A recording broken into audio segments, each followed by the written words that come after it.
ನಾರಾಯಣಸ್ವಾಮಿ ಅವರೇ, ಈಗ ಇಲ್ಲಿ ಬಾಲನ್ ಅವರ ಆರ್ಗ್ಯುಮೆಂಟ್ ನಾವು ಗಮನಿಸ್ತಾ ಇದ್ದಾಗ ಈ ಥರದ್ದು ಇಂಟೆನ್ಷನ್ ಏನೂ ಇಲ್ಲ. ಒಂದು ಟೀಚ್ ಹಿಮ್ ಎ ಲೆಸನ್, ಒಂದು ಪಾಠ ಕಲಿಸಬೇಕು, ಇಲ್ಲ ಅಂದರೆ ಎದುರುಗಡೆ ನಿಲ್ಲಿಸ್ಕೊಳ್ಬೇಕು ಅಂತೇಳಿ ಪವಿತ್ರ ಗೌಡ ಅವರಿಗೆ ಇಂಟೆನ್ಷನ್ ಇತ್ತು. ಒಂದು ಪಾಠ ಕಲಿಸ್ಬೇಕು, ಎದುರುಗಡೆ ನಿಲ್ಲಿಸ್ಕೋಬೇಕು ಆ ವ್ಯಕ್ತಿಯನ್ನು. ಅಷ್ಟು ಇಂಟೆನ್ಷನನ್ನು ನಾವು ಸಾಯಿಸೋಕ್ಕೆ ಪ್ಲಾನ್ ಮಾಡ್ಕೊಂಡ್ಬಿಟ್ಟಿದ್ರು ಅಂತ ಪರಿಗಣಿಸೋಕ್ಕಾಗಲ್ಲ ಅಂತ ಒಂದು ವಾದ ಇದೆ.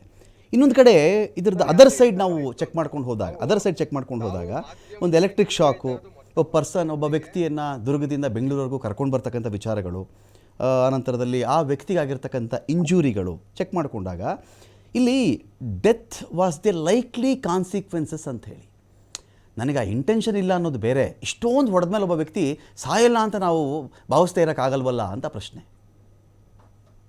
ಸರ್ ಆಕ್ಚುಲಿ ನನಗೆ ನಗಬೇಕೋ ಅಳ್ಬೇಕೋ ಗೊತ್ತಾಗ್ತಲ್ಲ, ನೀವು ಹೇಳ್ತಾ ಯಾವುದೋ ಒಂದು ಮಾಡಿ, ಯಾವ್ದೋ ಒಂದು ಮಾಡಿ, ಇಲ್ಲ ಜೋರಾಗಿ ನಕ್ಬಿಡಿ, ಹತ್ಬಿಡಿ, ಇಲ್ಲ ಅಂದ್ರೆ ಇಲ್ಲ ಹತ್ಬಿಡಿ, ನಾರಾಯಣಸ್ವಾಮಿ ಜೋರಾಗಿ ಹತ್ಬಿಡಿ, ಹೇಳ್ತೀನಿ ಜೋರಾಗಿ ಹತ್ಬಿಡಿ.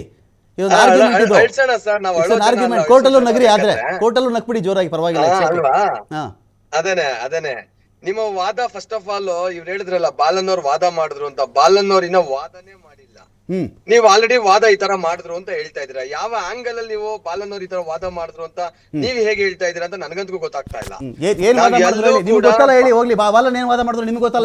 ಅಲ್ಲ ಅದಕ್ಕೆ ಕೇಳ್ತಾ ಇದೀನಿ. ಅಲ್ಲಲ್ಲ, ಈಗ ಬಾಲನ್ ಅವರು ನಿಮ್ ಪ್ರಕಾರ ವಾದಕ್ಕೆ ಬಂದಿಲ್ವಾ ಸರ್? ಸ್ವಲ್ಪ ಫುಲ್ ಕೇಳಿಸ್ಕೊಂಡ್ರೆ ನಾ ಈ ಡಿಬೇಟ್ ಒಂದು ಅರ್ಥ ಬರುತ್ತೆ. ನಗಬೇಕು ಅಳ್ಬೇಕು ಅನ್ನೋ ಶುರು ಮಾಡಬಾರ್ದು ನಾರಾಯಣಸ್ವಾಮಿ ಅವರೇ.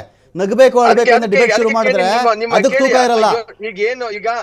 ಈಗ ಸರ್ ಈಗ ಕೇಳಿಸ್ಕೊಳ್ಳಿ ರಮಾಕಾಂತ್ ಅವ್ರೆ, ಹೇಳೋ ವಾದನ ಕರೆಕ್ಟ್ ನೀವು ಮಾತಾಡಿ, ನಾನು ಕರೆಕ್ಟ್ ಆಗಿ ಮಾತಾಡ್ತೀನಿ. ನಗಬೇಕು ಅಳ್ಬೇಕು ಏನ್ ಕಾಮಿಡಿ ಶೋ ಮಾಡ್ತಾ ಇದ್ದೀನಿ ನಾನು ಇಲ್ಲಿ? Is it comedy show? ನೀವು ಕಾಮಿಡಿ ಶೋ ಮಾಡಿ ಮಹಾಭಾರತನ ಮಾಡಿ. ನಾನು ಹೇಳ್ತಾ ಇರೋದು ಇಷ್ಟೇ ಸಿಂಪಲ್.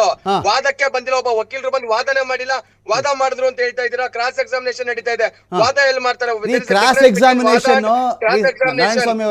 ನಾರಾಯಣಸ್ವಾಮಿ ಅವರೇ ಕೇಳಿಸ್ಕೊಳ್ರಿ ನಾರಾಯಣಸ್ವಾಮಿ ಅವರೇ, ನೀವು ವಕೀಲರಿದ್ದೀರಿ, ಒಂದ್ ನಿಮಿಷ ಕೇಳಿಸ್ಕೊಳ್ರಿ. ನೀವು ವಕೀಲರಿದ್ದೀರಿ, ಕೇಳಿಸ್ಕೊಳ್ರಿ. ವಾದ ಅನ್ನೋದನ್ನ ನಾನು ಜನಗಳ ಲ್ಯಾಂಗ್ವೇಜ್ ಅಲ್ಲಿ ವಾದ ಅಂತ ಹೇಳ್ತಾ ಇದ್ದೀನಿ, ಜನಗಳ ಲ್ಯಾಂಗ್ವೇಜ್ ಅಲ್ಲಿ. ನೀವು ಅದಕ್ಕೆ ಲೀಗಲ್ ಆಗಿ ಅದಕ್ಕೆ ಏನಿದೆಯೋ ಆ ಪದ ನೀವು ಹೇಳಿ, ಅದ್ರ ಬಗ್ಗೆ ತಕರಾರಿಲ್ಲ ನಮ್ದು. ಜನಗಳಿಗೆ ಏನೋ ಲಾಯರ್ ಬಂದ್ರು ವಾದ ಮಾಡಿದ್ರಪ್ಪ ಅಂತಾರೆ, ಅದನ್ನ ಪದ ಬಳಸಿದ್ದೀನಿ ಅಷ್ಟೇ ನಾನು.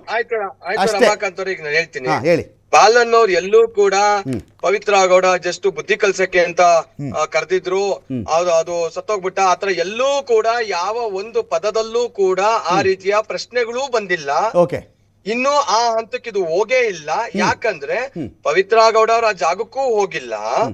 ನಮ್ಮ ಡಿಫೆನ್ಸ್ ಇರೋದೇ ಪವಿತ್ರ ಗೌಡಗೂ ಅದಕ್ಕೆ ಸಂಬಂಧ ಇಲ್ಲ, ಅದು ಆ ಜಾಗಕ್ಕೆ ಅವ್ರು ಹೋಗೇ ಇಲ್ಲ, ಇದಕ್ಕೂ ಅವ್ರಿಗೂ ಸಂಬಂಧ ಇಲ್ಲ. ಅವ್ರನ್ನ ಒಂದು ಮೋಟಿವ್ ನ ಕ್ರಿಯೇಟ್ ಮಾಡೋದಕ್ಕೆ ಒಂದು ಅವ್ರು ಹೇಳ್ದಂಗೆ ಆಗ್ಲೇ ನಮ್ಮ ರಿಟೈರ್ಡ್ ಆಫೀಸರ್ ಒಬ್ರು ಹೇಳ್ತಾ ಇದ್ರಲ್ಲ, ಅದಕ್ಕೆ ಕೇಳಿಸ್ಕೊಂತಾ ಇದೆ. ಇಂಟೆನ್ಷನ್ಸ್, ಪ್ರಿಪರೇಷನ್ಸ್, ಮೋಟಿವೇಶನ್ಸ್ ಅವೆಲ್ಲ ಏನೆಲ್ಲ ಬರುತ್ತಲ್ಲ, ಅದನ್ನ ಬ್ರಿಡ್ಜ್ ಮಾಡೋದಕ್ಕೋಸ್ಕರ ಪವಿತ್ರ ಗೌಡ ಅವ್ರನ್ನ ಇದ್ರಲ್ಲಿ ಸೇರಿಸ್ಕೊಂಡಿದ್ದಾರೆ ವಿನಃ ಇದ್ರಲ್ಲಿ ಎಲ್ಲೂ ಕೂಡ ಅವರು ಮಾಡಿದ್ದಾರೆ, ಅವ್ರು ಪ್ಲಾನ್ ಮಾಡಿದ್ದಾರೆ, ಅವ್ರಿಗೆ ಯಾರೋ ಏನೋ ಈ ತರ ಅವ್ರು ಯಾರೋ ಕರ್ಸಿ ಬುದ್ಧಿ ಕಲ್ಸಕ್ ಟ್ರೈ ಮಾಡಿದ್ರೆ ಅದ್ಯಾವುದೂ ಖಂಡಿತವಾಗಿಯೂ ಇಲ್ಲ. ಆ ತರ ಲೈನ್ ಅಪ್ ಅಲ್ಲಿ ನಾವ್ ಯಾವ ಒಂದೇ ಒಂದು ಪ್ರಶ್ನೆ ಕೂಡ ಬಾಲನ್ ಅವರು ಕೂಡ ಕೇಳಿಲ್ಲ, ನಾವುಗಳು ಕೂಡ ಮಾಡಿಲ್ಲ. ಸೊ ಹಾಗಿದ್ಮೇಲೆ ಆ ಪ್ರಶ್ನೆನೇ ಬರೋದಿಲ್ಲ ಸರ್. ನಾವ್ ಹೇಳ್ತಾ ಇರೋದು, ನೋಡಿ ಇದ್ರಲ್ಲಿ ಪವಿತ್ರ ಗೌಡ ಇನ್ವಾಲ್ವ್ಮೆಂಟೇ ಇಲ್ಲ. ಪವಿತ್ರ ಗೌಡ ಅವರು ಯಾವ ಕಾರಣಕ್ಕೂ ಕೂಡ ಆ ಜಾಗಕ್ಕೆ ಹೋಗಿಲ್ಲ. ಅವ್ರದ್ದು ಎಲ್ಲಿ ಅವ್ರು ಆ ಜಾಗಕ್ಕೆ ಹೋಗಿದ್ದಾರೆ ಅನ್ನೋದಕ್ಕೆ ಒಂದು ಪೀಸ್ ಆಫ್ ಡಾಕ್ಯುಮೆಂಟ್ ಇಲ್ಲ, ಒಂದು ಯಾವ್ದೋ ಒಂದು ಫೋಟೋಸ್ ಇಲ್ಲ, ಒಂದು ವಿಡಿಯೋಸ್ ಇಲ್ಲ. ಹೇಗೆ ಹೇಳ್ತಾರೆ ಆ ಜಾಗಕ್ಕೆ ಹೋಗಿದ್ದಾರೆ ಅಂತ? ಅವ್ರು ಇರೋದೇ RR ನಗರ. ಈಗ ನಾರಾಯಣಸ್ವಾಮಿ ಅವರೇ, ಪವಿತ್ರ ಗೌಡ ಅವರ ವಕೀಲರಾಗಿ you have to take that stand. I am not disputing those. No sir, ವಕೀಲರಾಗಲ್ಲ, ಡಾಕ್ಯುಮೆಂಟ್ಸ್ ನ ಕಂಪ್ಲೀಟ್ ಆಗಿ ಓದ್ಬಿಟ್ಟು ಬೇಕಾದ್ರೆ ಕಂಪ್ಲೀಟ್ ಚಾರ್ಜ್ ಶೀಟ್ ತಮ್ಮ ಹತ್ರ ಇದ್ರೆ ಅದ್ರಲ್ಲಿ ಎಲ್ಲನ ಒಂದ್ ಕಡೆ ಇದ್ರೆ ಇಲ್ಲ, ಈಗ ಚಾರ್ಜ್ ಶೀಟ್ ತರಿಸ್ಕೊಂಡಿದ್ದೀನಿ. ಆ ಚಾರ್ಜ್ ಶೀಟ್ ಅಲ್ಲಿರೋ ಪಾಯಿಂಟ್ಸ್ ಕೇಳಿಸ್ಕೊಳ್ಳಿ ಪೂರ್ತಿ. ಚಾರ್ಜ್ ಶೀಟ್ ಅಲ್ಲಿರೋ ಪಾಯಿಂಟ್ ಸೇರಿಸ್ಕೊಂಡೆ ನಾನು ನಿಮ್ಮನ್ನ ಕೇಳ್ತಾ ಇದ್ದೀನಿ ನಾರಾಯಣಸ್ವಾಮಿ ಅವರೇ. ಅದನ್ನ ಸ್ಟಡಿ ಮಾಡಿದ್ರೆ ನಾನು ಇಲ್ಲಿ ಕೂತ್ಕೊಳ್ಳೋದು ಅಪರಾಧ ಆಗ್ಬಿಡುತ್ತದು.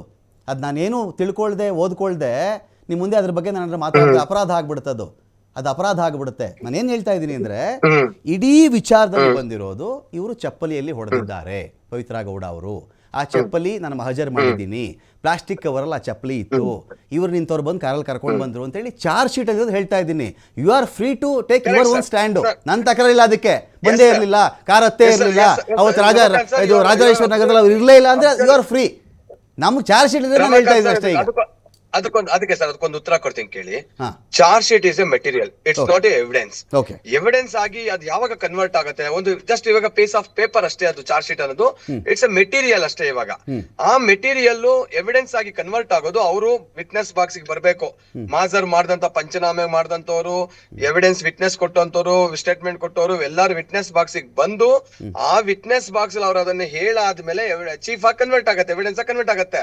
ಅದಾದ್ಮೇಲೆ ಅದನ್ನ ನಾವು ಪ್ರೂವ್ ಆರ್ ಡಿಸ್ಪ್ರೂವ್ ಮಾಡೋದಕ್ಕೆ ಮಾಡ್ತಕ್ಕಂಥದ್ದು ಕ್ರಾಸ್ ಎಕ್ಸಾಮಿನೇಷನ್. Okay. ಸ್ಟಿಲ್ ಏನದು ಚಾರ್ಜ್ ಶೀಟ್ ಹಾಕಿದ್ದಾರೆ ಅದ್ರಲ್ಲಿ ಇರ್ತಕ್ಕಂಥದ್ದು ಒಂದು ಕಟ್ಟು ಕತೆ. Okay. ಒಂದು ಒಬ್ಬ ಸೆಲೆಬ್ರಿಟಿನ ಟಾರ್ಗೆಟ್ ಮಾಡಿ ಸಮಥಿಂಗ್ ಅವ್ರು ಮಾಡಿರ್ತಕ್ಕಂಥ ಕಂಪ್ಲೀಟ್ಲಿ ಪೊಲಿಟಿಕಲಿ ಮೋಟಿವೇಟೆಡ್ ಕೇಸ್ ಅಂತಾನೆ ನಾವು ಫ್ರಮ್ ಡೇ ಒನ್ ಇಂದ ಹೇಳ್ತಾ ಬರ್ತಾ ಇರೋದು. ಯಾಕಂದ್ರೆ ಎಷ್ಟೋ ಅದಕ್ಕೆ ಹಲವಾರು ಸಾಕ್ಷ್ಯಾಧಾರಗಳಿದೆ. ಇದು ಇಸ್ ಪೊಲಿಟಿಕಲಿ ಮೋಟಿವೇಟೆಡ್ ಕೇಸ್ ಅಂತ.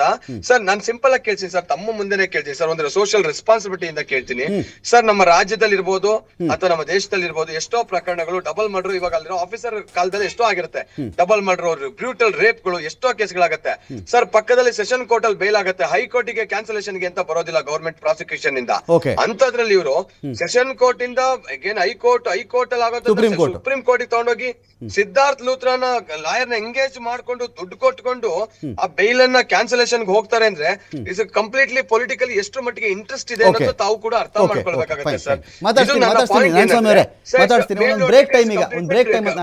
ಮೋಟಿವೇಟೆಡ್ ಕೇಸ್ ಅಂತ ಹೇಳ್ತಾ ಇದ್ದೀನಿ. ಮಾತಾಡ್ತೀನಿ ನಾನು.